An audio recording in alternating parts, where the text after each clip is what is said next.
Yun na, basta. So, ito na yung mga... Ito yung panahon na inaabang ng mga abangis. At mag-aayos ako ng ano, yung drone ko, di ba dapat diretso yung drone, ganun, gumaganon siya. Yun sa ano lang naman, pagpaangat lang, pero pag steady na sa taas, so papalit ako ng hélice, pero mamaya na yun. So, pipili tayo. Ilan ba? Isa, dalawa, tatlo, isa lang muna. O sige, dalawa, pag umabot ng 100 likes. Hanggang ano. O sige, ready tayo ng, ano pa binamigay ko last week? Ito na lang ang dami. Ano bang pinamarami? Ito, dito gawas tayo dito. Ito. Ito na lang kombinasyon na itong dalawa, no? Ay, yes, let. Diba, no? Yes, naku, Diyos ko, sumarga. Ang dungis mo na.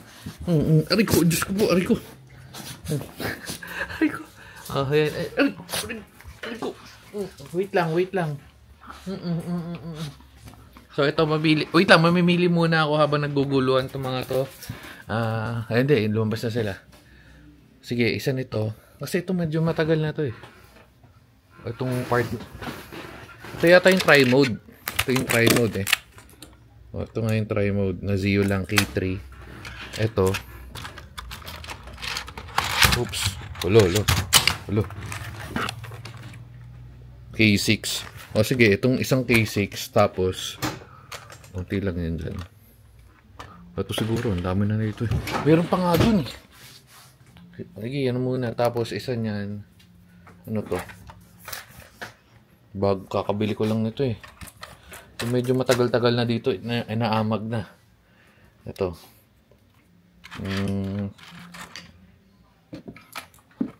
Uy, dudulas. Ito. Wait lang, pipili tayo. Tapos, abang request niya. Sige, send ito nung K6. Tapos, dito siguro. Para naka-ready na naka-box. Ayun, Yumaji, tama. Yun na lang, sige. Naka-ready na yan. Itong K6, hanapin ko pa yung box nito. Tsaka yung Yumaji, wait lang. Dalawa pala, mayroon pang isa. Dapat may mouse na to para combination.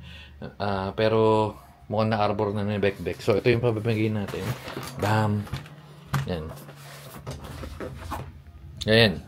So, for the month of June, same process lang tayo. Comment na lang kayo dyan. Kahit anong comment nyo, kasi usually yung mga abangis dyan na ganyan din ang ginagawa. So, kung napadaan sa newsfeed mo to, ayan. Tignan natin sa mga susunod na buwan kung ano madadagdagan. Pero again, papamigay natin isa. Kung sino mapipili natin doon sa lalabas. Random naman yun. Randomizer tayo kung sino lalabas. Or pili ka na lang. Isa dyan. Pero kung umabot ng 100 plus yung likes, didalo kayo mananalo. Sige na. Lalabas pa tayo. Papapalit pa ako ng eSIM. Tapos, ano ba? Tapos ayun ang problema ko. Siguro, ayokong magbenta. Ang problema ko naman, pag hindi ko binenta, kita nyo kabilaan na yan, wala na akong paglalagyan. Bubuno na yung kwarto ko. Bubuno na yung kwarto ko. Tatamad rin naman ako mag-ayos na ayos na. Saka ibang problema na yun. Sige na, dito na natin tatapusin kasi lalakarin na tayo mabilis. Post ko na rin to. Bye-bye na guys. Babu.